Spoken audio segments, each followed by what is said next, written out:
In today's video, I'm going to teach you how to make PPT on Microsoft PowerPoint 2025 step by step. First, sign in to your Microsoft account so you can open PowerPoint in your browser or desktop app. Once you're in, you have two options. If you want to start from scratch, choose to create a blank presentation.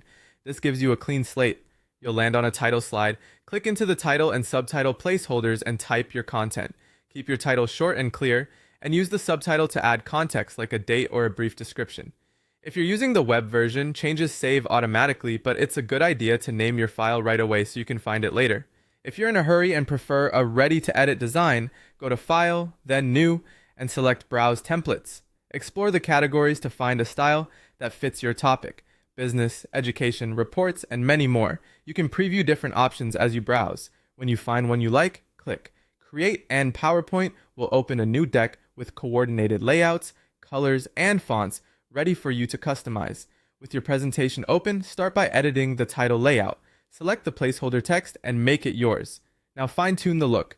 Choose a font name that matches your tone, set the font size so your headline is easy to read from a distance, and pick a font color with strong contrast against the background.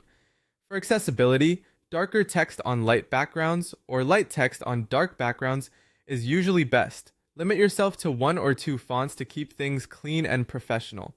Once you're satisfied with your first slide, proceed to the next slide in the thumbnail pane on the left. Click on the next slide and repeat the same steps. Replace placeholder text with your content, then adjust the font name, size, and color to match your title slide.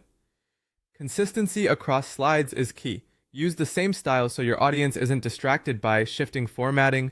Continue through your deck doing the same on each slide.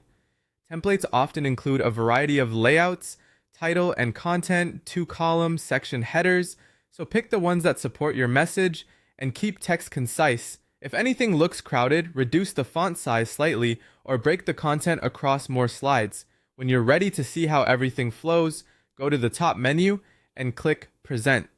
This starts a full screen preview, letting you check timing, readability, and overall pacing. If something feels off, press Escape to exit, make your tweaks, and present again. And that's it. Your PowerPoint is ready to share.